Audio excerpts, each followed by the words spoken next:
ಇವ್ರ ಬಗ್ಗೆ ನೀವು ಈಗ ವಾರದ ಅಧಿಕಾರಿಗಳು ಯಾರಲ್ಲ, ಅವ್ರಿಗೆ ನೋಟಿಸ್ ಹೋಗ್ಬೇಕು. ಎಮರ್ಜೆನ್ಸಿ ಮೀಟಿಂಗ್ ಅಂತ ಹೇಳುವಾಗ ನಾವು ಮಕ್ಕಳಾಟಿಗೆ ಕರೆದದ್ದಲ್ಲ. ಸೀರಿಯಸ್ ಆಗಿದೆ, ನಾಳೆ ಊರು ತುಂಬಾ ಸ್ವೈನ್ ಫ್ಲೂ ಹೋಯ್ತು ಅಂತ ಹೇಳಿದ್ರೆ ಏನ್ ಮಾಡ್ತಿದ್ದೀರಿ ಅಧಿಕಾರಿಗಳನ್ನು? ನಿಮ್ ಕುತ್ತಿಗೆಗೆ ಬರುದು, ನನಗೇನ್ ಬರುದಿಲ್ಲ. ನಾನು ಹೇಳ್ತೇನೆ ಅಧಿಕಾರಿಗಳು ಬೇಜವಾಬ್ದಾರಿತನ ಅಂತ, ನಂಗೇನ್ ಜಾಸ್ತಿ ಕೆಲಸ ಇಲ್ಲ. ಮತ್ತೆ ಈ ಮೀಟಿಂಗ್ ನಾನೇ ಮಾಡ್ಬೇಕಂತ ಪ್ರಶ್ನೆನೂ ಇಲ್ಲ, ನೀವು ಮಾಡ್ಬೇಕಾದ್ದು. ಪಶು ಚಿಕಿತ್ಸಾಲಯ, ಪಶು ವೈದ್ಯರು, ನಾಡ ವಲಯದ ಯಾರಿದ್ದೀರಿ? ಅಲ್ಲ, ತುರ್ತು ಎಮರ್ಜೆನ್ಸಿ ಬಂದಾಗ ನೀವು ಹೋಗ್ತೀರಾ? ಹಂದಿ ಸಿಕ್ಕಿದ್ರೆ ಕೂತ್ಕೊಳ್ಳಿ. ಓಕೆ, ಭಾರತದ ಪಿಡಿಒಗಳೇನಂತ ನೋಡಿ ಒಂದ್ಸರ್ತಿ. ಇದಕ್ಕೆ ಯಾಕೆ ಸಾಹಿತ್ಯವಂತ ಮಾಹಿತಿ ಬಂದಂತ ನಾವು ಪರಿಶೀಲನೆ ಮಾಡ್ತಾ ಇದ್ವಿ. ಈಗ ನಮಗೆ ಟೋಟಲ್ 2ನೇ ತಾರೀಕಿಂದ 8ನೇ ತಾರೀಕಂತ ಟೋಟಲ್ 8 ಕಾಡೊಂದಿಗಳ ಸಾವನ್ನು ನಾವು ರೆಕಾರ್ಡ್ ಮಾಡಿದ್ವಿ. ಅದರಲ್ಲಿ ಮುಖ್ಯವಾಗಿ ಅಕ್ಲಾಡಿ ಗ್ರಾಮದಲ್ಲಿ ಒಂದು ಕೇಸ್ ಇದೆ, ಕುಂದಬಾರಂಗಡಿ ಕೋಳೂರದಲ್ಲಿ ಒಂದು, ನಾಡಾದ ಪಡುಕೋಣೆಯಲ್ಲಿ ಒಂದು, ಹಟ್ಟಿಯಂಗಡಿ ಕರ್ಕಿಗುಡ್ಡೆಯಲ್ಲಿ ಒಂದು, ಸೇನಾಪುರ ರಾಮನಗರದಲ್ಲಿ 3 ಕೇಸ್ ಇದೆ. ಸೊ ಮತ್ತೆ ಹರ್ಕೂರು ಹೆಮ್ಮಂಜಿಯಲ್ಲಿ ಒಂದು ಕೇಸ್. 8 ಕೇಸ್ಗಳು ನಾವು ರೆಕಾರ್ಡ್ ಮಾಡಿದ್ವಿ. 8 ಕೇಸಲ್ಲಿ ಎಲ್ಲದನ್ನು ಕೂಡ ನಮ್ದು ಸ್ಪಾಟ್ ಇನ್ಸ್ಪೆಕ್ಷನ್ ಆಗಿದೆ, ಮತ್ತೆ ಪಶುವೈದ್ಯಾಧಿಕಾರಿಗೂ ಕೂಡ ಪರಿಶೀಲನೆ ಆಗಿದೆ. ಇದರಲ್ಲಿ 2 ಕೇಸ್ಗಳಿಗೆ ಮಾತ್ರ ಸ್ಯಾಂಪಲ್ ತಗೊಳ್ಳುವಂತ ಕಂಡೀಷನ್ ಸರ್. ಬೇರೆದೆಲ್ಲ ಮಳೆಗಾಲ ಇರೋದ್ರಿಂದ ಕೊಳತು ಹೋಗಿರೋದ್ರಿಂದ ನಮಗೆ ಒಂದು ಸ್ಯಾಂಪಲ್ ಅನ್ನ ಪ್ರಾಪರ್ ಕಲೆಕ್ಷನ್ ಮಾಡಬೇಕಾಗಿದೆ. ಸೊ 2 ಕೇಸಲ್ಲಿ ವೈದ್ಯಾಧಿಕಾರಿಗಳು ಸ್ಯಾಂಪಲ್ ಅನ್ನ ಕಲೆಕ್ಟ್ ಮಾಡಿ ಅದನ್ನ ಮುಂದಿನ ಒಂದು ತನಿಖೆಗೋಸ್ಕರ ಮಂಗಳೂರು ಒಂದು ಸೆಂಟರ್ಗೆ ಕಳಿಸಿದ್ದೀವಿ. ಸೊ ಅಲ್ಲಿಂದ ಇನ್ನೂ ರಿಪೋರ್ಟ್ ಬರ್ಬೇಕು ಸರ್. ಮತ್ತು ಇನ್ನು ಅಂದ್ರೆ ನಾವು ಯಾವುದೇ ಮಾಹಿತಿ ಬಂದ ಕೂಡಲೇ ಅದು ನಮ್ಮ ಸಿಬ್ಬಂದಿಗಳು ಸ್ಥಳಕ್ಕೆ ಹೋಗಿ ಅದನ್ನ, ಯಾಕಂದ್ರೆ ನಮ್ದು ಒಂದು ಡಿಪಾರ್ಟ್ಮೆಂಟ್ ಪ್ರೋಟೋಕಾಲ್ ಪ್ರಕಾರ ಸರ್, ನಾವು ಯಾವುದೇ ವೈಲ್ಡ್ ಅನಿಮಲ್ ಸತ್ತಾಗ ನಾವು ಫಾರೆಸ್ಟ್ ಅಲ್ಲಿ ಹಾಗೆ ಬಿಡಬೇಕಂತ. ಅಂದ್ರೆ ಹುಲಿ ಮತ್ತು ಆನೆ, ಚಿರತೆ ಈ 3 ಅನಿಮಲ್ ಬಿಟ್ಟು ಬೇರೆ ಯಾವುದೇ ರೀತಿ ಪ್ರಾಣಿಗಳು ವನ್ಯ ಪ್ರಾಣಿಗಳು ಸತ್ತಾಗ ನಾವು ಅದು ಹಾಗೆ ಫಾರೆಸ್ಟ್ ಅಲ್ಲಿ ಬಿಟ್ಟು ಅದು ಒಂದು ನೈಸರ್ಗಿಕವಾಗಿ ಒಂದು, ಅದು ಇನ್ನು ನಾರ್ಮಲ್ ಕೇಸ್ ಅಲ್ಲಿ. ನಾರ್ಮಲ್ ಕೇಸ್ ಅಲ್ಲಿ ಈ ಕೇಸಲ್ಲಿ ನಾವೇನ್ ಮಾಡ್ತೇವೆ ಸರ್, ಇದು ಆಲ್ರೆಡಿ ಸಾಂಕ್ರಾಮಿಕ ರೋಗ ಇರೋ ಸಾಧ್ಯತೆ ಇರೋದ್ರಿಂದ ನಾವು ಅದನ್ನ ಒಂದು ರಾಸಾಯನಿಕಗಳು, ಬ್ಲೀಚಿಂಗ್ ಪೌಡರ್ ಮತ್ತು ಸುಣ್ಣಗಳನ್ನ ಹಾಕಿ ಡೀಪ್ ಬರಿಯಲು ಮಾಡ್ತಾ ಇದ್ವಿ. ಹೊಂಡ ಅಂತದ್ದು ಎಷ್ಟು ಫೀಟ್? ಒಂದು ನಾವು 6-7 ಫೀಟ್ ಅಲ್ಲಿ ಇರ್ತದೆ, 6 ಫೀಟ್ ಇರ್ತದೆ. 6 ಕೆಲವು ಸಲ 7-8 ಜೆಸಿಬಿ ಅಂದ್ರೆ ನಾಳೆ ಮತ್ತೆ ಯಾವುದೇ ಪ್ರಾಣಿ ಮತ್ತೆ ಡಿಗ್ ಮಾಡಬಾರದು ಅಂತ 6-7-8 ಫೀಟ್ ಅಂತ ಹೋಗ್ತಾ ಇದ್ದಾರೆ. ಜೆಸಿಬಿ ಸಿಕ್ಕಾಗ ಇಟ್ಟು ಹೋಗಿದೆ. ಬಟ್ ನಾವು ಇದನ್ನ ರೀತಿ ಮುನ್ನೆಚ್ಚರಿಕೆ ಹೋಗ್ತದೆ. ಮತ್ತೆ ನಾವು ಯಾವುದೇ ನಮ್ಮ ಸಿಬ್ಬಂದಿಗಳು ಜನರಿಗೆಲ್ಲ ಯಾವುದೇ ರೀತಿ ಒಂದು ಕಾಡು ಮಾಹಿತಿ ಸತ್ತ ಮಾಹಿತಿ ಬಂದ ಕೂಡಲೇ ನಮ್ಮ ಇಲಾಖೆಗೆ ಸಂಪರ್ಕ ಮಾಡಿ ಅಂತ ಹೇಳಿ ತಿಳಿಸಿದ್ವಿ. ಮತ್ತೆ ಯಾರು ಕೂಡ ಅದನ್ನ ಒಂದು ಸಾರ್ವಜನಿಕರಿಗೆ ಹರಡುವ ಸಾಧ್ಯತೆ ಇರದಿದ್ರು ಕೂಡ ನಾವು ಒಂದು ಪೂರ್ಣ ಮುನ್ನೆಚ್ಚರಿಕೆ ವಹಿಸ್ತಾ ಇದ್ದೀವಿ. ಓಕೆ, ವೆಟರ್ನರಿ ಸರ್, ಈಗಾಗಲೇ ಆರೋಪರು ಹೇಳಿದ ಹಾಗೆ 8 ಒಂದು ಪ್ರಕರಣ ದಾಖಲಾಗಿದ್ದಲ್ಲಿ 6 ಇದಾಗಿದೆ. ಅದು ಪೋಸ್ಟ್ ಮಾರ್ಟಮ್ ಮಾಡುವಾಗ ಕೊಳತೋಗಿರೋದ್ರಿಂದ 2 ಮಾತ್ರ ಅದು ಪೋಸ್ಟ್ ಮಾರ್ಟಮ್ ಎಲಿಜಿಬಿಲಿಟಿ ಅದನ್ನ ಮಾಡಿದ್ದೀವಿ. ಆಲ್ರೆಡಿ ಒಂದು ಬಾರದ ಅಡಿಯಲ್ಲಿ ಅಮ್ಮಾಡಿ ವ್ಯಾಪ್ತಿಯ ಒಂದು ಸ್ಯಾಂಪಲ್ ಕಲೆಕ್ಷನ್ ಮಾಡಿ. ಏನಾದ್ರು ನಿಮ್ಮ ಮಾಹಿತಿಯಲ್ಲಿ ಇದೆಯಾ? ಲೈಸೆನ್ಸ್ ತಗೊಳ್ಳದೆ ಮನೆಯಲ್ಲಿ ಸಾಕೋರು ಇಲ್ವಾ? ಅಂತವ್ರು ಇದ್ದಾರೆ, ಅವ್ರದ್ದೆಲ್ಲ ಮಾಹಿತಿ ಮಾಡ್ಕೊಂಡು ಕಲೆಕ್ಟ್ ಮಾಡಿದೀವಿ. ಅವರಿಗೆ ಅವೇರ್ನೆಸ್ ಮಾಡ್ತಿದ್ವಿ. ಮತ್ತೆ ವ್ಯಾಕ್ಸಿನ್ ಮೀಟಿಂಗ್ ಕರೆದ್ರ ಅವ್ರದ್ದೆಲ್ಲ? ಯಾರನ್ನ ಕರೆದ್ರಿ ಅಲ್ಲಿ? ಈ 12 ಮಾತ್ರ ಕರೆದ್ರ? 12 ಈ ಯಾವುದು ನಮ್ಮ ಏನು ಕಾಡಂದಿ ಸತ್ತಿದೆಯಲ್ಲ ಅದ್ರ ವ್ಯಾಪ್ತಿಯಲ್ಲಿ ಬರುವ ಎಲ್ಲಾ ಒಂದು 12 ಫಾರ್ಮ್ ರೈತರನ್ನ ಅಲ್ಲಿ ಕರೆದಿದ್ದೀವಿ. ಅವ್ರಿಗೆ ಏನ್ ಅವೇರ್ನೆಸ್ ಹೇಳಿದ್ರಿ ಅದ್ರ ಬಗ್ಗೆ? ಅಲ್ಲಿ ನಾವು ಮುಖ್ಯವಾಗಿ 3 ವಿಧದಲ್ಲಿ ಅವರಿಗೆ ಅವೇರ್ನೆಸ್ ಕೊಟ್ಟಿದ್ದೀವಿ. ಯಾವ ಕಾಯಿಲೆಯಿಂದ ಇದು ಬರ್ತದೆ. ಈಗ ನಿಮ್ಗೊಂದು ಗೆಸ್ ಹೇಳುದು, ನಾನು ಎಲ್ರಿಗೂ ಹೇಳುದು, ಒಂದು ಹಂತಕ್ಕಿದ್ದು ಸ್ವೈನ್ ಫ್ಲೂ ಅಲ್ವಾ? ಈಗ ನನಗೆ ಮಾಹಿತಿ ಸಿಕ್ಕಿರುವುದು ಸ್ವೈನ್ ಫ್ಲೂ ಅಂತೇಳಿ, ಕನ್ಫರ್ಮೇಶನ್ ರಿಪೋರ್ಟ್ ಬರ್ಲಿ ಸ್ವೈನ್ ಫ್ಲೂ ಅಂತ ಹೇಳಿ. ಸ್ವೈನ್ ಫ್ಲೂದ ಸ್ವಭಾವಗಳು ನಿಮ್ಗೊಂದು ಹಂತಕ್ಕೆ ಅಂದಾಜಿದೆ. ಸಂಕ್ಷಿಪ್ತವಾಗಿ ಅಲ್ಲಿ ಮೀಟಿಂಗ್ ಅಲ್ಲಿ ಏನ್ ಹೇಳಿದ್ರು ಅಂತ ಹೇಳ್ತೀನಿ ಅವರಿಗೆ. ಮುಖ್ಯವಾಗಿ ಏನು ಸ್ವೈನ್ ಫ್ಲೂ ವೈರಸ್ ಇಂದ ಬರುವಂತದ್ದು 2 ಕಾಯಿಲೆ ಇರ್ತದೆ. Classical swine flu, African swine flu. ಇದು ವೈರಸ್ ಇಂದ ಯಾರ ಇಂಜು ನಂಬರ್ ಇರಲ್ವಾ ನಿಮ್ಮ ಹತ್ರ?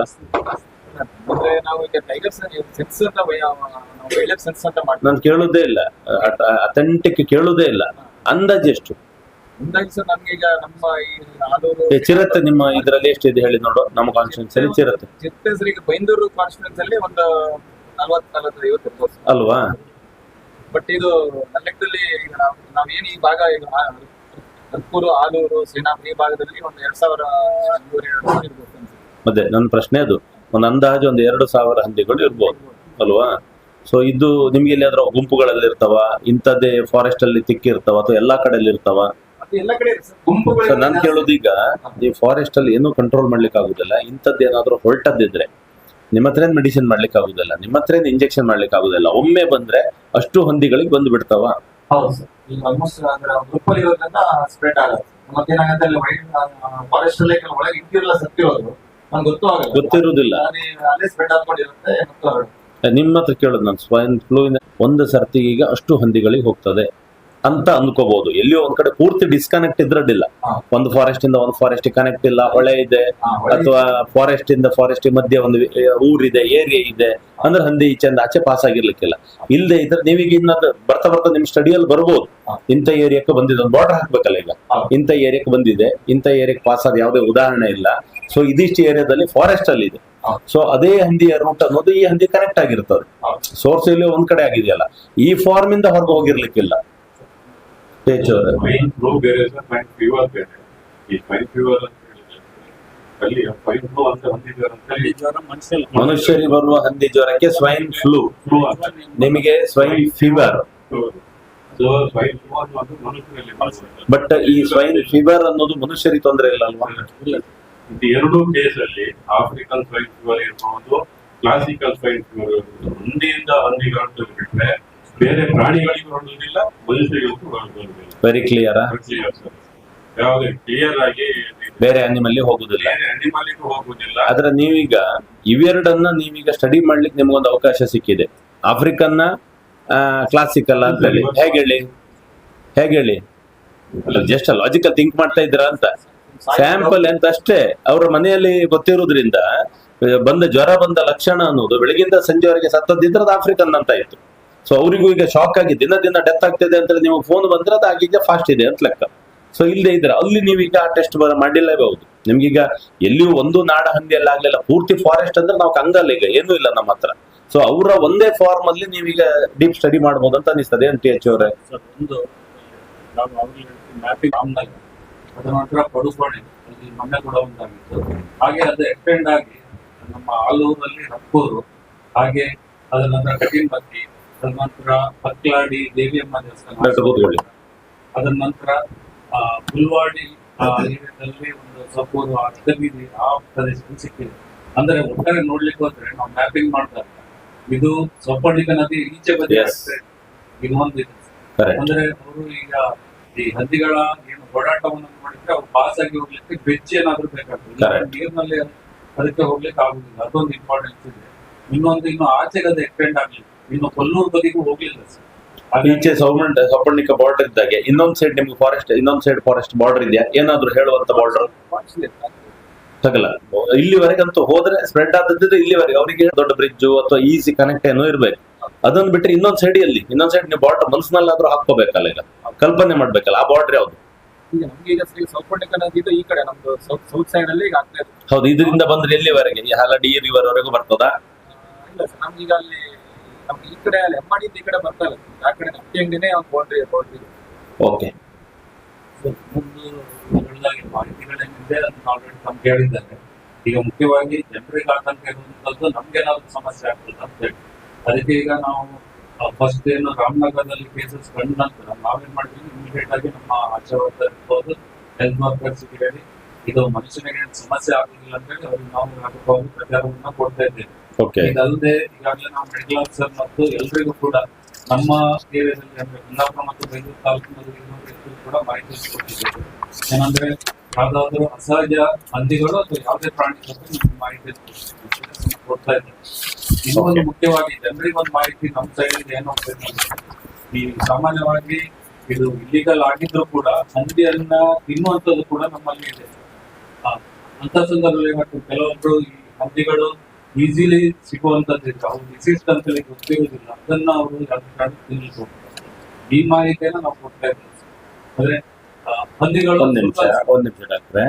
ಈಗ ನೀವು ಹೇಳ್ಬೇಕು ಇಲ್ಲಿಗಲ್ ಆಗಿ ಹೊಡೆದಿರ್ತಾರೆ, ಬಿದ್ದದ್ದು ಸತ್ತದ್ದು ತಿನ್ನೋ ಸಾಧ್ಯತೆಗಳಿದೆಯಾ? ಹೇಳಲಿಕ್ಕೆ ಆದ್ರೆ ಕೆಲವೊಂದು ಸಾಯುವಂತ ಸ್ಥಿತಿಯಲ್ಲಿ ಮನೆ ಬಾಗಿಲು Correct. ಇವ್ರ ಪ್ರಕಾರ ಹೊಡೆದು ತಿಂದೆವು, ಅದ್ರ ಪ್ರಕಾರ ಸೋತದ್ದು. ಒಂದು ಕ್ವಶನ್ ಏನಂದ್ರೆ ಈಗ ಹಂದಿಗಳು ಕಾಡಿನಲ್ಲಿ ಬಿದ್ದು ಸತ್ತಿದ್ರೆ ಅದನ್ನ ಹಾಗೆ ನ್ಯಾಚುರಲ್ ಆಗಿ ಬಿಡ್ತಾರೆ. ಆದ್ರೆ ಈಗ ಏನಾಗಿದೆ ಡೊಮೆಸ್ಟಿಕ್ ಏರಿಯಾದಲ್ಲಿ ಬಂದಾಗ ಅದು ಸಮಸ್ಯೆ ಇದೆ. ಅಲ್ಲ ನಾವು ಎಲ್ಲೋಗಿದ್ರು ಈ ಸಮಸ್ಯೆ ಇಲ್ಲ. ನಾವು ಡಿಗ್ರಿ ಮಾಡಿದ್ವಿ. ಇನ್ನೊಂದು ಅಂತ ಹೇಳಿದ್ರೆ ನಮ್ಮಲ್ಲಿ ಯಾರು ಇಂಥ ಕೇಸಲ್ಲಿ ನನ್ನ ತಿನ್ಬಾರ್ದು, ಕುಕ್ ಮಾಡಿ ತಿಂದಾಗ ಅದು ಆ ತರ ಸ್ಪ್ರೆಡ್ ಆಗುವಂತದ್ದು ಏನಿಲ್ಲ. ಹಾಗಾಗಿ ಯಾರು ಪ್ಯಾನಿಕ್ ಆಗುವಂತದ್ದು ಬೇಕಾಗಿಲ್ಲ. ಇವನ್ ಅದರಲ್ಲಿ ಕ್ಲಾಸಿಕಲ್ ಸ್ವೈನ್ ಫ್ಲೂ ಅಥವಾ ನಮ್ಮ ಆಫ್ರಿಕನ್ ಸ್ವೈನ್ ಫ್ಲೂ ಅಂತ ರೋಗ ಪೀಡಿತ ಹಂದಿಯನ್ನು ತಿನ್ನೋದಿದ್ರೆ ಒಳ್ಳೆದು. ಬಟ್ ಒಂದು ವೇಳೆ ಇದಾಗಿ ಕೇಂದ್ರನ್ನು ಕುಕ್ ಮಾಡಿ ತಿಂತಾರೆ, ಅದರಿಂದ ಆ ಮೀಟಿಂದ ಕುಕ್ ಮಾಡಿದ ನಂತರ ಅದು ಸ್ಪ್ರೆಡ್ ಆಗಿದ ಇನ್ಸಿಡೆಂಟ್ ಎಲ್ಲಿಲ್ಲ. ಹಾಗಾಗಿ ಪ್ಯಾನಿಕ್ ಆಗುವಂತದ್ದು ಏನಿಲ್ಲ. ಬಟ್ ಅದನ್ನು ಸ್ವಲ್ಪ ಅವಾಯ್ಡ್ ಮಾಡೋದು ಒಳ್ಳೆದು. ಡಿಸೋಜಾ ಅವರದ್ದು ಹೇಳಿದ್ರಲ್ಲ, ಅಲ್ಲಿ ಒಬ್ಸರ್ವರೇ ಇದ್ದು ಬಿಡ್ಬೇಕು. ನಿಮ್ಗೆ ಇಡೀ ಡಿಸೀಸ್ ಅಲ್ಲಿಗೆ ರಿಪೋರ್ಟ್ ಬಂದು ಬಿಡುತ್ತದೆ. ಯಾವ್ದು ಸೈಂಟಿಫಿಕ್ ರಿಪೋರ್ಟ್ ಮಾತ್ರ ಅಲ್ಲ, ಅಬ್ಸರ್ವೇಷನ್ ರಿಪೋರ್ಟ್ ಇದೆಯಲ್ಲ, ಅವುಗಳ ಸ್ವಭಾವ ಏನ್ ಚೇಂಜ್ ಆಗ್ತಾ ಇದೆ, ಏನಾಗ್ತಾ ಇದೆ, ಇಂಥದ್ದೇ ಡಿಸಿಷನ್ ನಿಮ್ಗೆ ಅಲ್ಲಿ ಒಂದು ಕಂಟ್ರೋಲ್ ಬರ್ತದೆ. ಅದಲ್ಲದೆ ಇನ್ನೊಂದು ಲಕ್ಷಣ ಕಂಡ್ರೆ ಮತ್ತೆ ವಾಪಸ್ ಬೇರೆ. ಸೊ ಅಲ್ಲಿ ಇಮಿಡಿಯೇಟ್ಲಿ ನನ್ನ ಪ್ರಕಾರ ಕರೆಂಟ್ ಅಪ್ಡೇಟ್ ತಗೊಳ್ತಾ ಇರ್ಬೇಕು, ಎಷ್ಟಕ್ಕೆ ಬಂದಿದೆ, ಏನಾಗಿದೆ ಅಂತ. ಅಥವಾ ನಿಮ್ಮ ಸಿಸ್ಟಮ್ ಅಲ್ಲಿ ನಿಮ್ಗೆ ಏನಾದ್ರು ಆ ಮೆಥಡ್ ಇದ್ರೆ ಅಷ್ಟು ಹಂದಿಗಳಲ್ಲಿ ಯಾವ್ದಕ್ಕೆಲ್ಲ ಡಿಸೀಸ್ ಆಲ್ರೆಡಿ ಅಟ್ಯಾಕ್ ನಾವು ಅಂದ್ಕೊಂಡು ಬಿಡ್ಬೋದು ಅಷ್ಟಕ್ಕೂ ಆಗಿದೆ ಅಂತ, ಅವರಲ್ಲಿ ಆಗ್ಲಿಲ್ಲ ಅನ್ನುವಂಥದ್ದು ಅಥವಾ ಆಗುವಂಥದ್ದನ್ನ ಸ್ಟಡಿಗೋಸ್ಕರ ಆದ್ರೂ ಒಂದೆರಡು ನೀವು ಸಪರೇಟ್ ಅಲ್ಲೊಂದು ಹೇಳಿದ್ರಲ್ಲ ನೀವು ರೂಮ್ ಇದೆ ಅಂತ ಹೇಳಿ ಒಂದೆರಡನ್ನ ಹಾಕೊಂಡು ಅದನ್ನಾದ್ರೂ ಅಬ್ಸರ್ವ್ ಮಾಡ್ಬೇಕು. ಆಗ ನಿಮ್ಗೆ ವೆರಿ ಕ್ಲಿಯರ್ ಗೊತ್ತಾಗ್ತದೆ ಇಂಥದ್ದೇ ಅಂತ ಹೇಳಿ. ಅದ್ರ ಜೊತೆಗೆ ಉಳಿದದ್ದು ನಿಮಗೆ ವೆಟರ್ನರಿಯಿಂದ ನೀವು ಹೇಳಿದ ಗೈಡೆನ್ಸ್ಗಳು ಇದಿಷ್ಟು. ಫಾರೆಸ್ಟ್ನವ್ರು ನಾನು ಹೇಳೋದು ಒಟ್ಟು ಈಗ ಇದಕ್ಕೊಂದು ಟೀಮೇ ಮಾಡ್ಕೋಬೇಕಾಗ್ತದೆ. ನೀವು ಟೀಮ್ ಆಗಿಯೇ ವರ್ಕ್ ಮಾಡ್ಬೇಕಾಗ್ತದೆ, ವೆಟರ್ನರಿ ಹೆಡ್ ಅಲ್ಲೇ ಮಾಡ್ಬೇಕಾಗ್ತದೆ. ಯಾಕಂದ್ರೆ ಹೊರಗಡೆ ಬಂದ ಮೇಲೆ ಹಂದಿಯ ಸಬ್ಜೆಕ್ಟ್ ಅವ್ರು ನೋಡ್ತಾರೆ, ಫಾರೆಸ್ಟ್ ಒಳಗಡೆ ನೀವೇ ಜವಾಬ್ದಾರಿ ಇರೋದು. ನನಗೆ ಪಬ್ಲಿಕ್ ಅಂತೂ ಫೋನ್ ಮಾಡಿ ಎಷ್ಟು ಗಲಾಟೆ ಮಾಡಿದ್ರಿ ಕೇಳಿದ್ರೆ, ನೀವು ಯಾರ್ದೋ ಮನೆಯಲ್ಲಿ ಹಂದಿ ಬೇಯಿಸಿ ತಿನ್ನೋರನ್ನ ಫಾರೆಸ್ಟ್ನವ್ರು ಎತ್ಕೊಂಡು ಹೋಗ್ತಾರೆ ಅಳಿಗೆ ಸಮೇತ, ಪಾತ್ರ ಸಮೇತ. ಈಗ ಇಷ್ಟ ಆಗೋಗಿ ಏನ್ ಮಾಡ್ತಾರೆ ಅಂತ ಕೇಳ್ತಾರೆ, ಕೇಳೋ ಸಂದರ್ಭದಲ್ಲಿ ಕೇಳಿದ್ದಾರೆ. ಸೊ ನೀವು ಈಗ ಅದರಲ್ಲಿ ನಿಮಗೆ ಅಬ್ಸರ್ವೇಷನ್ ನಿಮ್ಮ ಕಡೆಯಿಂದ ಮತ್ತು ಪಬ್ಲಿಕ್ ಕಡೆಯಿಂದನೂ ಸಿಗ್ತದೆ.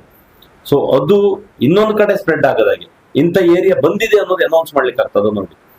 ನಿಮ್ಮ ಫಾರೆಸ್ಟ್ ಅಲ್ಲಿ RF ಝೋನ್ ಅಲ್ಲಿ ಅದ್ರ ಕೆಳಗಡೆ ಎಂತ ಝೋನ್ ಹೇಳ್ತೀರಿ ನೀವು? ಅಲ್ಲ ಫಾರೆಸ್ಟ್ ವ್ಯಾಪ್ತಿಯನ್ನು ಹಾಕ್ತೀರಾ, ವಿಲೇಜ್ ಅಂತ ಮಾಡ್ತೀರಾ? ರಿಸರ್ವ್ ಫಾರೆಸ್ಟ್ ಇರುತ್ತೆ, ಬಿಟ್ಟರೆ ವಿಲೇಜ್.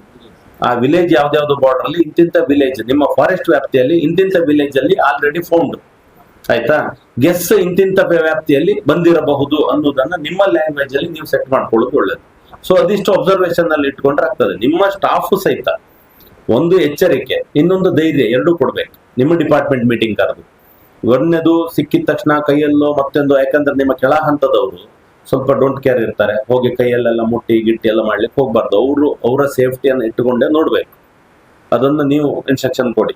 ಮತ್ತು ಅಲ್ಲಿಂದ ಪಬ್ಲಿಕ್ಕಿಗೂ, ನಿಮ್ಮ ಸ್ಟಾಫಿಗಾಗ್ಲಿ ಪಬ್ಲಿಕ್ಗಾಗ್ಲಿ ತೊಂದರೆ ಆಗೋದಾಗಿ ಅಬ್ಸರ್ವೇಷನ್ ಇಂದ ಹಿಡಿದು ರಿಪೋರ್ಟ್ ವರೆಗೂ ಇದು ಒಂದ್ಸರ್ತಿ ಜನರಿಗೆ ಹೆಚ್ಚು ನಾವು ಕಾನ್ಫಿಡೆನ್ಸ್ ಕೊಡ್ಬೇಕಿದ್ರೆ ನಾವು ಹೆಚ್ಚು ಅಲರ್ಟ್ ಇರಬೇಕು, ಹೆಚ್ಚು ಕೇರ್ ಅಲ್ಲಿ ಇರ್ಬೇಕು ಅಷ್ಟೇ. ಬೇರೇನು ಇವ್ರು ಹೇಳುವ ರೀತಿಯಲ್ಲಿ ಸ್ವೈನ್ ಫೀವರ್ ಅಂತೇಳಿ ಆಗಿಬಿಟ್ರೆ ಪ್ರಾಣಿಗಳದ್ದು, ಅದರಲ್ಲೂ ಹಂದಿಗಳದ್ದು ಮಾತ್ರ. ಗೆಸ್ ಇರುವುದು ಏನೆಲ್ಲ ಹಂದಿಗಳಿಂದ ಉಳಿದ ಪ್ರಾಣಿಗಳಿಗೆ ಬರ್ತದೆ, ಉಳಿದ ಪ್ರಾಣಿಗಳಿಂದ ಮನುಷ್ಯರಿಗೆ ಬರ್ತದೆ ಅಂತ ಹೇಳೋದು. ಇಲ್ಲಿಗೆ ಎರಡು ಸ್ಟಾಪ್ ಆಗಿ ಬಿಡ್ತವೆ, ಇದೇ ಎರಡು ಅಂತ ಹೇಳಿದ್ರೆ ಅದು ಯಾವಾಗ ಅದೇ ಫೀವರ್ ಅಂತ ಅದಕ್ಕೆ ಕನ್ಫರ್ಮ್ ಆದಾಗ. ಸೊ ಲ್ಯಾಬ್ ರಿಪೋರ್ಟ್ ನನಗೆ ಒಂದು ಓವರ್ ಅಲ್ಲಿ ಸಿಕ್ಕಿದೆ, ಸ್ವೈನ್ ಫ್ಲೂ ಫೀವರ್ ಅಂತೇಳಿ ಹೇಳಿ ಬಂದಿದೆ, ಬಟ್ ನೀವು ಕನ್ಫರ್ಮೇಶನ್ ರಿಪೋರ್ಟ್ ಇವತ್ತು ಸಂಜೆ ಒಳಗೆ ಬರ್ತದೆ. ಸೊ ಅಲ್ಲಿಂದ ಅದೇ ಅಂತೇಳಿ ಹೇಳಿ ವಾರ ಟೀಮಲ್ಲಿ ಹೋಗ್ಬೇಕು.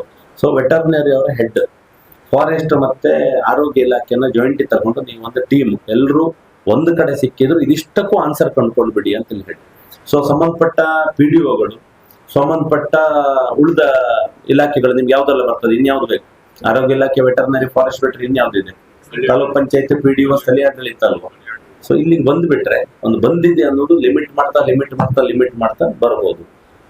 ನಾಡ ಹಂದಿಯನ್ನ ಫಾರ್ಮಲ್ ಇರದಿದ್ರೆ ಕಂಟ್ರೋಲ್ ಮಾಡ್ಬೋದು, ಕಾಡ ಹಂದಿ ಅದರಿಷ್ಟು ವ್ಯಾಪ್ತಿಯನ್ನು ಕವರ್ ಮಾಡಿ ಬಿಡ್ತದೆ. ಆಯ್ತಾ? ಸೊ ಇದಿಷ್ಟಕ್ಕೆ ನಿಮ್ದು ಇನ್ನೇನು ಏನ್ ಮಾಡ್ಬೋದು ಅಂತ ಫಾರೆಸ್ಟ್ನವ್ರು ಹೇಳ್ತೀರಿ, ಉಳಿದವ್ರು ಏನ್ ಹೇಳ್ತೀರಿ? ಡಾಕ್ಟರ್ ಏನ್ ಹೇಳಿ ಕೊಟ್ರಲ್ಲ, ಏನ್ ಹೇಳ್ಲಿಕ್ಕಿದ್ಯಾ? ಹಾಗೆ ನೀವು ವೆಟರ್ನರಿ ಅವರು ನನ್ನ ಅಪ್ಡೇಟಿಗೆ ಇದಕ್ಕೆ ಸಂಬಂಧಪಟ್ಟ ಎಲ್ಲ PDOಗಳು ಏನು ಇವತ್ತು ಯಾರನ್ನೆಲ್ಲ ಕರೆದಿದ್ದೇವೆ ಅಲ್ಲರನ್ನೂ ಕರೆದು ಒಂದು ವಾಟ್ಸ್ಆ್ಯಪ್ ಗ್ರೂಪ್ ಅನ್ನು ಕ್ರಿಯೇಟ್ ಮಾಡಿಕೊಂಡು ಯಾವುದೇ ಮಾಹಿತಿ ಸಿಕ್ಕರೂ ಅಲ್ಲೊಂದು ಅಪ್ಡೇಟ್ ಮಾಡಿ. ಸೊ ಇಮಿಡಿಯೇಟ್ ಆಗಿ ಯಾರು ರೆಸ್ಪಾಂಡ್ ಮಾಡಬೇಕು ಏನು ಮಾಡಬೇಕು ಅದೆಲ್ಲ ಡಿಸ್ಕಸ್ ಮಾಡಿ ಡೈರೆಕ್ಷನ್ ಕೊಡಿ, ನನ್ನ ಎದುರಿಗೆ ಕೊಡಿ, ಮಾಡ್ತಾ ಹೋಗಿ ಅಷ್ಟೇ. ಮತ್ತೆ ನಿಮ್ಗೆ ಒಮ್ಮೆ ಅದರದ್ದು ಕಂಟ್ರೋಲಿಗೆ ಬಂದ ಮೇಲೆ ಮತ್ತೆ ನೀವು ಹೇಳಿದಾಗೆ SOP ಅದು ಸ್ಟಾರ್ಟ್ ಆಗೋದು ಅದು ಅನೌನ್ಸ್ ಆದ್ಮೇಲೆ ಗೆಸ್ ಮಾಡ್ಲಿಕ್ಕೆ, ಸೇಫ್ ಮಾಡ್ಲಿಕ್ಕೆ, ಮ್ಯಾಕ್ಸಿಮಮ್ ಸೇಫ್ಟಿ ನೋಡ್ಲಿಕ್ಕೆ ಅದಕ್ಕೆ ನಿಮ್ಗೆ SOP ನೀವು ಆಲೋಚನೆ ಮಾಡಿದ್ದು ಮಾತ್ರ. ಅದಾದ್ಮೇಲೆ ಕಾನೂನಲ್ಲೋ ಲಾದಲ್ಲೋ ಏನೇನಿದೆ ಅದನ್ನು ನೋಡ್ಕೊಳ್ಳಿ. ಸೊ ಇಮಿಡಿಯೇಟ್ಲಿ ಇವತ್ತು ಈಗ ಮೀಟಿಂಗ್ ಮುಗಿದ ತಕ್ಷಣ ಅಷ್ಟು ಮಾಡಿಬಿಡಿ. ಯಾವುದೇ ಮಾಹಿತಿ ಯಾರಿಗಿಲ್ಲ ಅಂತ ಆಗೋದು ಬೇಡ. ಟೀಮ್ ವರ್ಕ್ ಆಗಿ ಮಾಡಿದ ತಕ್ಷಣ ಶೇಪಿ ಬಂದ್ಬಿಡ್ತದೆ. ಕಂಟ್ರೋಲ್ ಇರುವಂತದ್ದು ಕಂಟ್ರೋಲ್ ಇರ್ತದೆ. ಫಾರೆಸ್ಟ್ ಅಂತ ಏರಿಯಾದಲ್ಲಿ ಕಂಟ್ರೋಲ್ ಇರಲ್ಲ, ಬಟ್ ಫಾರೆಸ್ಟ್ ಒಳಗಡೆ ಒಂದು ಬಾರ್ಡರ್ ಇರ್ತದಲ್ಲ, ಆ ಬಾರ್ಡರ್ ವರೆಗೆ ಇದೆ ಅಂತ ಅಂದ್ಕೊಡೋದಲ್ಲ. ಸೊ ಇದಿಷ್ಟು ಮಾಡ್ಬೋದು ಅಂತ ಅನ್ನಿಸ್ತದೆ. ಬಟ್ ಇದನ್ನ ಯಾರು ಪರ್ಟಿಕ್ಯುಲರ್ ನಿಮ್ಮೊಳಗೂ ಯಾರು ಲೀಡ್ ಮಾಡ್ತೀರಿ, ನನಗೊಬ್ಬರ ಹೆಸರು ಹೇಳಿರ್ಬೇಕು, ಉಳಿದವ್ರ ಕೋಪರೇಷನ್ ಬೇಕು. ನಿಮ್ಗೆ ಯಾರಿಗೆ ಕೊಡದೇ ಇದ್ರೆ ನನಗೆ ಅಪ್ಡೇಟ್ ಮಾಡಿ. ನಾನು ನಿಮ್ಮ ಹತ್ರ ಕೇಳ್ತೇನೆ, ನಂಗೆ ಆನ್ಸರೇಬಲ್ ನೀವು ನಾಗರಾಜರ ಥ್ರೂ ಟೀಮ್ ಕ್ರಿಯೇಟ್ ಮಾಡ್ಕೊಳ್ಳಿ. ಇಲ್ಲಿ ನಮಗೆ ಇಲಾಖೆ ನಮಗೆ ಸಮಾಜ ತುಂಬಾ ಮುಖ್ಯ. ಯಾಕಂದ್ರೆ ಹೆಲ್ತ್ ತುಂಬಾ ರ್ಯಾಂಪೆಂಟ್ ಅನ್ಕೊಂಡ್ರು ಅದು ಮಾಡಿ ಅಲ್ಲಿಗೆ ಅದನ್ನ ನಾ ಹೇಳೋದು ಅದು ಅವ್ರಿಗೆ ಏನು ಆಗ್ಲಿಲ್ಲ ಅನ್ನೋದು ಅಲ್ಲಿಂದಾನೇ ಹೇಳ್ಬೋದು. ನೋಡಿ ಇಲ್ಲಿದ್ದಾರೆ, ಇವರಿಗೆ ಏನಾಗ್ಲಿಲ್ಲ, ಅಂತದ್ದೇನು ಸಮಸ್ಯೆ ಇಲ್ಲ ಅನ್ನೋದು ನೇಚರ್ ಅಲ್ಲಿ ಅಥವಾ ನಮ್ಮ ಕ್ಷೇತ್ರದ ವ್ಯಾಪ್ತಿಯಲ್ಲಿ ಬಂದಿದೆ ಅನ್ನುವಾಗ ತಕ್ಷಣ ಒಂದ್ಸತಿ ಎಲ್ಲರನ್ನು ಇದ್ದ ಸ್ಯಾಂಪಲ್ಗಳನ್ನ ಹಿಡ್ಕೊಂಡು ಒಂದು ಅಂದಾಜಿಗೆ ಬಂದು ಗೆಸ್ಸಿಂಗಿಗೆ ಜೊತೆಗೆ ಲ್ಯಾಬಿಗೆ ಕಳಿಸಿದ ರಿಪೋರ್ಟ್ ಬರುವವರೆಗೆ ಇಂತಿಂಥದ್ದಾಗಿರ್ಬೋದು ಮತ್ತೆ ಇಂತಿಂಥ ಜಾಗ್ರತೆ ಮಾಡ್ಬೇಕನ್ನುವಂಥದ್ದನ್ನು ನಾವು ತಕ್ಷಣ ಒಂದ್ಸತಿ ಟ್ರ್ಯಾಕ್ ಮಾಡಿದ್ದೇವೆ. ಅದಾದ್ಮೇಲೆ ಇಲಾಖೆಗಳು ಸಮನ್ವಯದಿಂದ ವೆಟರ್ನರಿ ಡಿಪಾರ್ಟ್ಮೆಂಟ್ನ ನೇತೃತ್ವದಲ್ಲಿ ಫಾರೆಸ್ಟ್ ಇಲಾಖೆ, ಆರೋಗ್ಯ ಇಲಾಖೆ ಮತ್ತು ನಮ್ಮ ಸ್ಥಳೀಯ ಆಡಳಿತ, ಪಂಚಾಯತ್, ತಾಲೂಕ್ ಪಂಚಾಯತ್ ಮತ್ತು ಗ್ರಾಮ ಪಂಚಾಯತ್ ಎಲ್ಲರೂ ಸಹಿತ ಬಂದದ್ದನ್ನ ತಕ್ಷಣ ಫೇಸ್ ಮಾಡಿ ಅದಕ್ಕೆ ಏನೇನು ಮಾಡ್ಬೇಕನ್ನುವ ಅವೇರ್ನೆಸ್ ಜನರಿಗೆ ಮತ್ತು ಇಲಾಖೆಗೆ ಕೊಡೋದ್ರ ಜೊತೆಗೆ ಎಲ್ಲರ ಸೇಫ್ಟಿ, ಜನರ ಸೇಫ್ಟಿ ಎಲ್ಲ ಇಲಾಖೆಯ ಸಣ್ಣ ಸ್ತರದವರೆಗೂ, ಪುನಃ ನಿಮ್ಗೆ ಹೇಳೋದು ಫಾರೆಸ್ಟ್ನವರಿಗೆ ಹೆಚ್ಚಾಗಿ ಹೇಳೋದು, ಸಣ್ಣ ಸ್ತರದವರೆಗೂ ಅವರ ಸೇಫ್ಟಿಯನ್ನು ನೋಡಿಕೊಂಡು ಸೊ ಜೊತೆಗೆ ಜನರಿಗೆ ಮತ್ತು ಉಳಿದ ಪ್ರಾಣಿಗಳಿಗೂ ಹೋಗುದಿಲ್ಲ ಅನ್ನೋದು ಕನ್ಫರ್ಮ್ ಮಾಡ್ಕೊಂಡ್ಮೇಲೆ ಅದ್ರ ವ್ಯಾಪ್ತಿ ಸಣ್ಣದಾಗ್ತಾ ಬರ್ತದೆ. ಇಲ್ಲದೇ ಇದ್ರೆ ಪ್ಯಾನಿಕಲ್ಲಿ ಯಾರ್ಯಾರು ಏನೇನೋ ಆಗಿ ಬಿಡ್ಬೋದು, ಆ ಊರಿನವ್ರು ಏನೋ ಅಂದ್ಕೊಂಡಿರ್ಬೋದು, ಇನ್ನೇನೋ ಅಂದ್ಕೊಂಡಿರ್ಬೋದು. ಮತ್ತೆ ಒಮ್ಮೆ ಗಾಸಿಪ್ಗಳು ಎದ್ದರೆ ನಿಮಗೆ ಕಂಟ್ರೋಲ್ ಮಾಡ್ಲಿಕ್ಕೆ ಆಗುದಿಲ್ಲ. ಸೊ ಇದು ನಮ್ಮ ಕಂಟ್ರೋಲ್ ಅಲ್ಲಿ ಇದೆ. It's under control. ಸ್ಟೇಟ್ಮೆಂಟ್ ಯಾರು ಕೊಡ್ತಾರೆ, ಇದಕ್ಕೆ ಕೊಡಬೇಕಾದ ಯಾರು?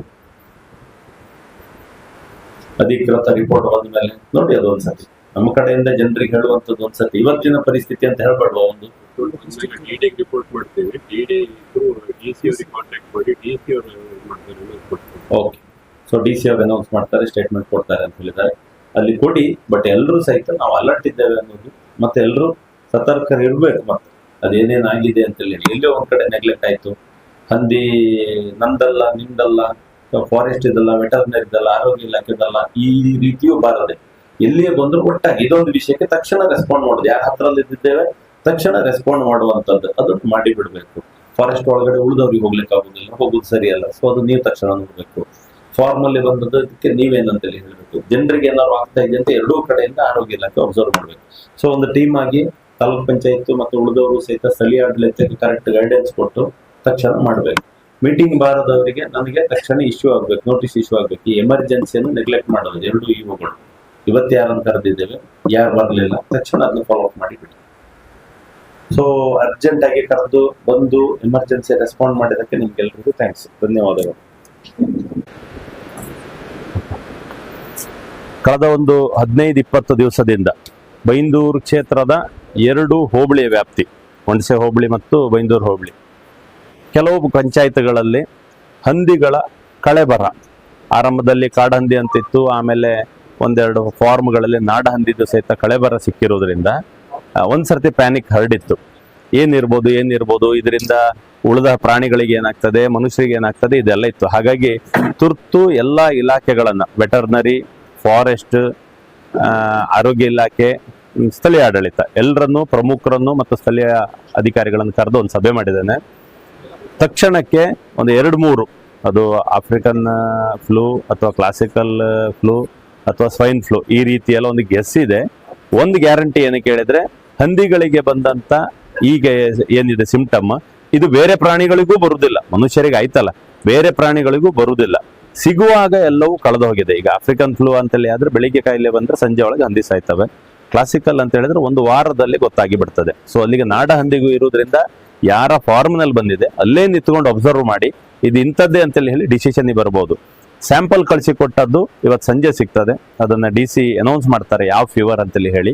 ಸೊ ಒಂದು ಇಲಾಖೆಗಳ ಒಳಗಡೆ ಸಮನ್ವಯ ಇದ್ದು ಒಗ್ಗಟ್ಟಾಗಿ ನಂದಲ್ಲ ಅನ್ನೋ ಪ್ರಶ್ನೆ ಬಿಟ್ಟು ಇದೆಲ್ಲವೂ ನಮ್ದೇ ಜವಾಬ್ದಾರಿ ಅಂತೇಳಿ ಹೇಳಿ ಎಲ್ಲರೂ ಮಾಡುವುದನ್ನ ಎಲ್ಲರೂ ಒಟ್ಟು ಮಾತಾಡ್ಕೊಂಡಿದ್ದಾರೆ, ನಿರ್ಧಾರಕ್ಕೆ ಬಂದಿದ್ದಾರೆ.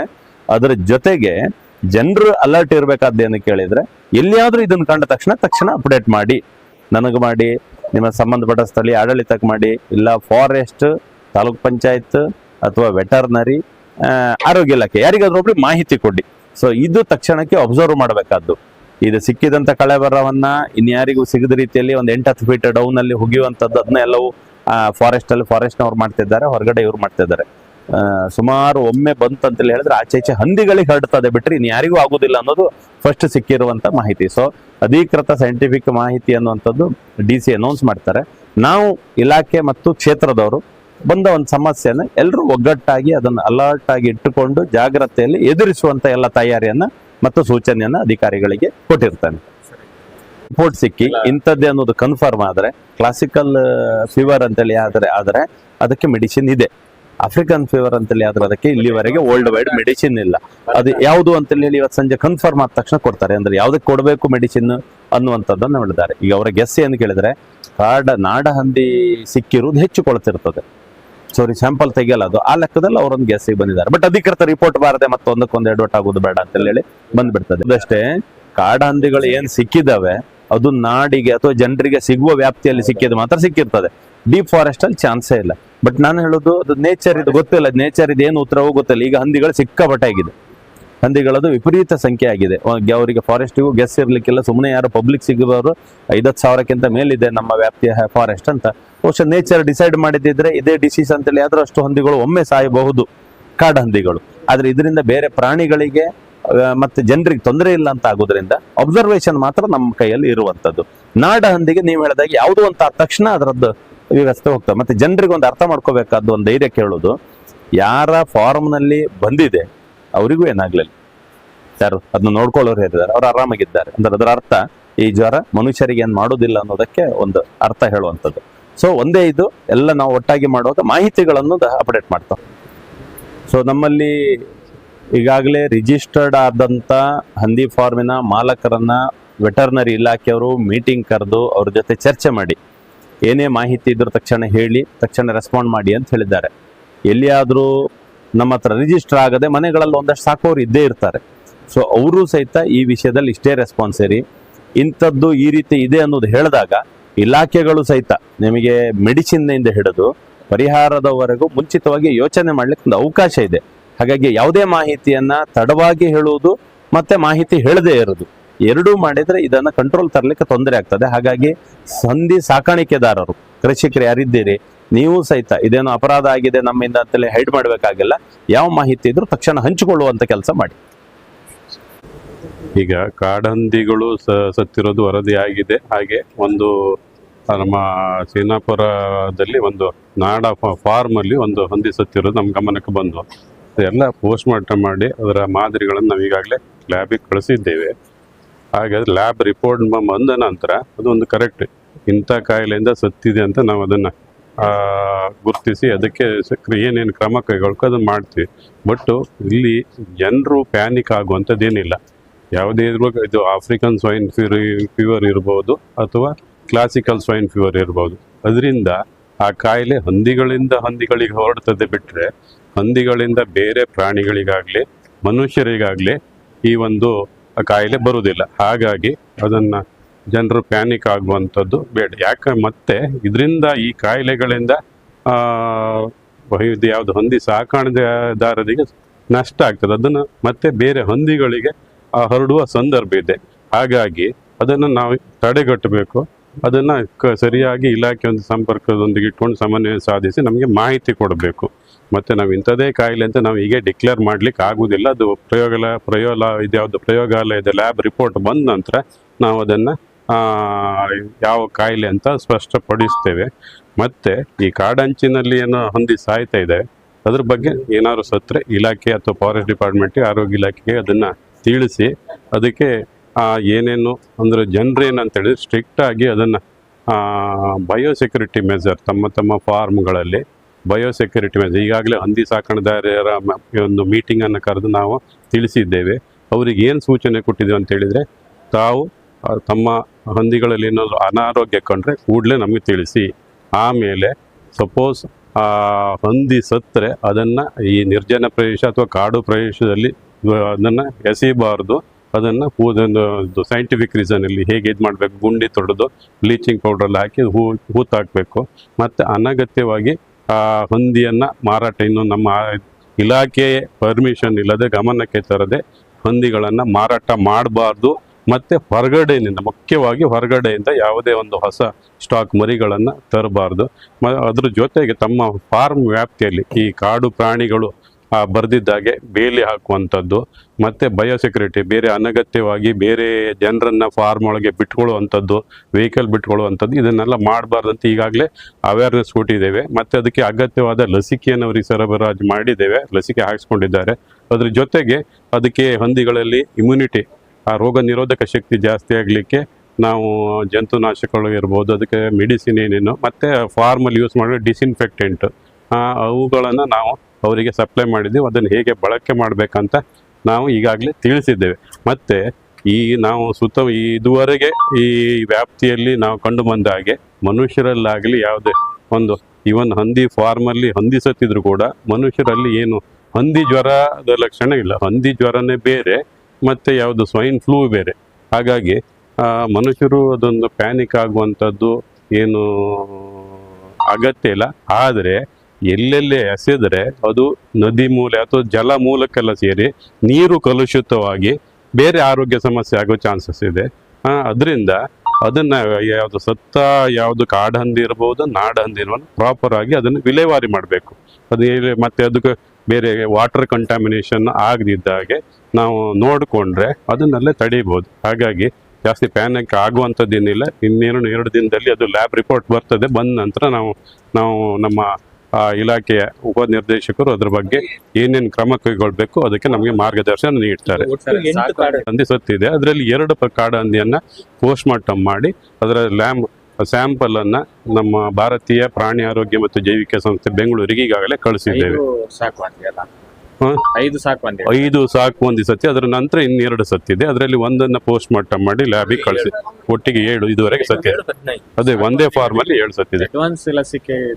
ಅದರಲ್ಲಿ ಕ್ಲಾಸಿಕಲ್ ಸ್ವೈನ್ ಫೀವರ್ ಅನ್ನುವಂಥ ಕಾಯಿಲೆಗೆ ಲಸಿಕೆ ಇದೆ. ಆಲ್ರೆಡಿ ಅದನ್ನ ನಾವು ಮೊದಲೇ ಮಾಡಿಸ್ಕೊಂಡಿದ್ದಾರೆ ಕೆಲವೊಂದು ರೈತರು.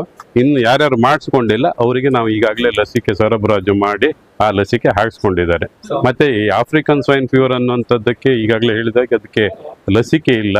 ನಾವು ಸ್ಟ್ರಿಕ್ಟ್ ಬಯೋಸೆಕ್ಯೂರಿಟಿ ಮೆಜರ್ ಮಾಡಿಕೊಂಡು ಅದನ್ನ ರೋಗ ಹರಡದಂತೆ ನಾವು ನಿಗಾ ವಹಿಸಬೇಕಾಗ್ತದೆ. ಹೌದು, ಕಾಡು ಹಂದಿಗಳು.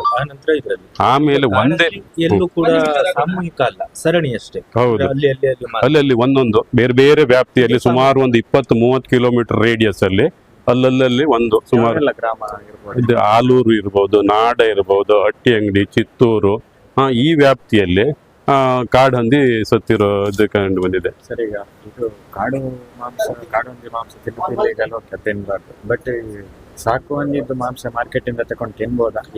ಈಗಾಗಲೇ ನಾನು ಅಲ್ಲಿ ಮೀಟಿಂಗ್ ಅಲ್ಲಿ ಹೇಳಿದಾಗೆ ಮಾಂಸ ಇದು ಯಾವುದು ರೋಗ ಪೀಡಿತ ಹಂದಿಯ ಮಾಂಸ ತಿಂದರೂ ಕೂಡ ಈ ಕಾಯಿಲೆ ಬರುವುದಿಲ್ಲ. ಯಾಕಂದ್ರೆ ನಮ್ಮಲ್ಲಿ ಬೇಯಿಸಿ ತಿನ್ನುವಂಥ ಪದ್ಧತಿ ಇರೋದ್ರಿಂದ ಇದು ಹಂದಿಗಳಿಗೆ ಮಾತ್ರ ಹರಡುತ್ತದೆ, ಬಿಟ್ಟರೆ ಮನುಷ್ಯರಿಗೆ ಅದು ಬರುವುದಿಲ್ಲ.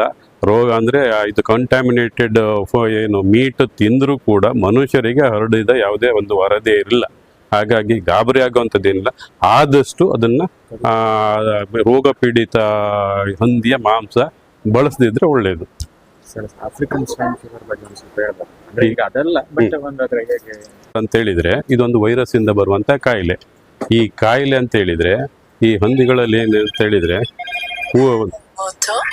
ಹಂದಿಗಳಲ್ಲಿ ಅದು ಕೆಲವೊಂದು ಲಕ್ಷಣ. ಈಗ ಕಾಡು ಹಂದಿಯಲ್ಲಿ ನಮ್ಗೆ ಅಬ್ಸರ್ವೇಷನ್ ಗೊತ್ತಾಗುದಿಲ್ಲ, ಅಂದ್ರೆ ಸಡನ್ ಅಲ್ಲಿ ಅದೇ ನಾಡು ಹಂದಿಗಳಲ್ಲಾದ್ರೆ ಎಲ್ಲ ಹಂದಿಗಳಲ್ಲಿಯೂ ಫಸ್ಟ್ ಜ್ವರ ಬರ್ತದೆ, ಆಮೇಲೆ ಅದು ವೀಕ್ ಆಗ್ತದೆ, ನಿಶಕ್ತಿ ಆಗ್ತದೆ, ಉಸಿರಾಟದ ತೊಂದರೆ, ಆಹಾರ ಸೇವನೆ ಮಾಡುವುದಿಲ್ಲ, ಕೆಲವೊಮ್ಮೆ ಈ ಬೇದಿ ಲಕ್ಷಣಗಳು ಇರ್ತದೆ, ಮತ್ತೆ ಸಡನ್ ಆಗಿ ಡೆತ್. ಈಗ ಬೆಳಿಗ್ಗೆ ಈಗ ಒಂದು ಫಾರ್ಮ್ ಇದೆ, ಅಲ್ಲಿ ಬೆಳಿಗ್ಗೆ ರೋಗ ಲಕ್ಷಣಗಳು ಕಂಡು ಬಂದು ಇಮಿಡಿಯೇಟ್ ಇದು ಸಂಜೆ ಒಳಗೆ ಅದು ಸಾಯುವಂತ ಸ್ಥಿತಿ ಇದೆ. ಮತ್ತೆ ಹೇಗಂತೇಳಿ ಇದರಲ್ಲಿ ಒಮ್ಮೆಗೆ ಇವತ್ತು 2 ಸತ್ರೆ, ನಾಳೆ 4, ಒಂದು ನಾಡಿದ್ದು 10, ಹೀಗೆ ಮಾಸ್ ಆಗಿ ಡೆತ್ ಆಗ್ತದೆ.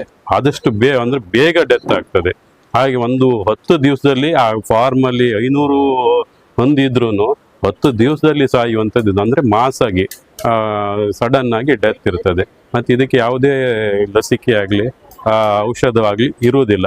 ಇದಕ್ಕೆ ಹೇಗೆ ಅಂತ ಹೇಳಿದ್ರೆ ಅದನ್ನು ಸ್ಪ್ರೆಡ್ ಆಗದಿದ್ದಾಗೆ ಆ ಫಾರ್ಮ್ ಓನರ್ ಜವಾಬ್ದಾರಿ ತಗೊಂಡು ಅದನ್ನು ಡಿಪಾರ್ಟ್ಮೆಂಟಿಗೆ ತಿಳಿಸಿ, ಮತ್ತೆ ಆ ಉಳಿದಿರೋ ಹಂದಿಯನ್ನು ನಾವು ಅದು ಸಪೋಸ್ ಅದೇ ಹೌದಾದರೆ ಆ ಲ್ಯಾಬ್ ರಿಪೋರ್ಟ್ ಬಂದ ನಂತರ ಅದಕ್ಕೆ ಸ್ಯಾಂಪಲ್ ನಾವು ತೆಗೆದು ಕಳಿಸ್ತೀವಿ.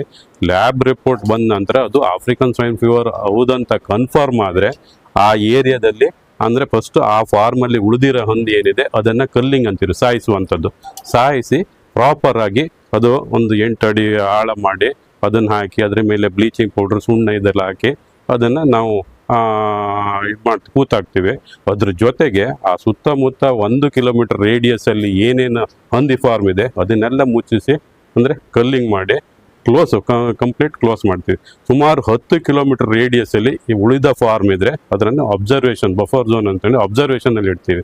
ಅಬ್ಸರ್ವೇಷನ್ ಅಂತ ಹೇಳಿದರೆ ಪ್ರತಿಯೊಂದು ಫಾರ್ಮಲ್ಲಿ ನಾವು ನಮ್ಮ ಡಾಕ್ಟರ್ಸು, ನಮ್ಮ ಇಲಾಖೆ ಇವರು ಹೋಗ್ಬಿಟ್ಟು ಏನಾದರೂ ಆರೋಗ್ಯ ಸಮಸ್ಯೆ ಇದೆಯಾ, ಸಪೋಸ್ ಆರೋಗ್ಯ ಸಮಸ್ಯೆ ಇದ್ದರೆ ಇಮಿಡಿಯೇಟ್ ಅಲ್ಲಿಂದ ಸ್ಯಾಂಪಲ್ ತಗೊಂಡು ಇದು ಮಾಡ್ತೀವಿ. ಈವನ್ 10 ಕಿಲೋಮೀಟರ್ ರೇಡಿಯಸಲ್ಲಿ ಆರೋಗ್ಯವಂತ ಯಾವುದು ಹಂದಿಯದು ಸ್ಯಾಂಪಲ್ ತಗೊಂಡು, ನೇಸಲ್ ಸ್ಯಾಂಪಲ್, ಮೂಗಿನ ಇದ್ರದಲ್ಲಿ ಸ್ಯಾಂಪಲ್ ತೆಗೆದು ರಕ್ತದ ಸ್ಯಾಂಪಲನ್ನು ತಗೊಂಡು ನಾವು ಅದನ್ನು ಟೆಸ್ಟಿಗೆ ಕಳಿಸ್ತೀವಿ.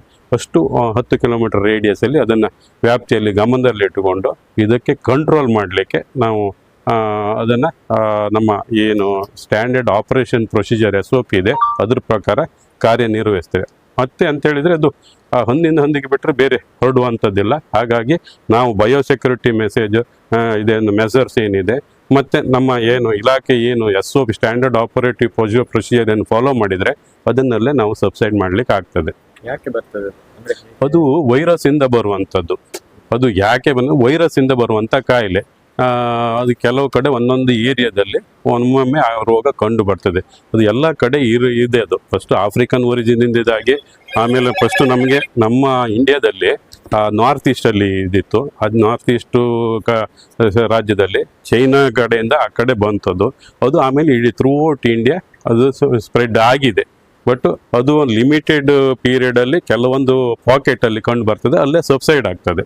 ಅದು ಮತ್ತೆ ಕೆಲವೊಂದು ಸಂದರ್ಭದಲ್ಲಿ ಇನ್ನೊಂದು ಕಡೆ ಬರ್ತದೆ. ಅದು ನ್ಯಾಚುರಲ್ ಆಗಿ ನಾವು ನಮ್ಮ ಈ ಒಂದು ಪ್ರೊಸೀಜರ್ ನಾವು ಫಾಲೋ ಮಾಡಿದ್ರೆ ಅದನ್ನು ಕಂಟ್ರೋಲ್ ಮಾಡ್ಲಿಕ್ಕೆ ಆಗ್ತದೆ. ತಡವಾಗಿದ್ದಕ್ಕ ಅಥವಾ ನೀರಿನ ಅದು ಬೇರೆ ಬೇರೆ ಕಾರಣ ಇರ್ತದೆ. ಅದು ಬೇರೆ ಬೇರೆ ಹವಾಮಾನ ವೈಪರೀತ್ಯ ಇದ್ದಾಗ ಕೆಲವೊಮ್ಮೆ ಹಂದಿಗಳಲ್ಲಿ ಇದು ಯಾವುದು ನಮ್ಮ ರೋಗ ನಿರೋಧಕ ಶಕ್ತಿ ಕಡಿಮೆ ಆದಾಗ ಕೆಲವೊಂದು ವೈರಸ್ಗಳು, ಆ ಕಾಯಿಲೆಗಳು ತಾನೇ ಬರ್ತದೆ. ಅದು ನಿಮ್ಮ ಹೆಸರು ಸರ್?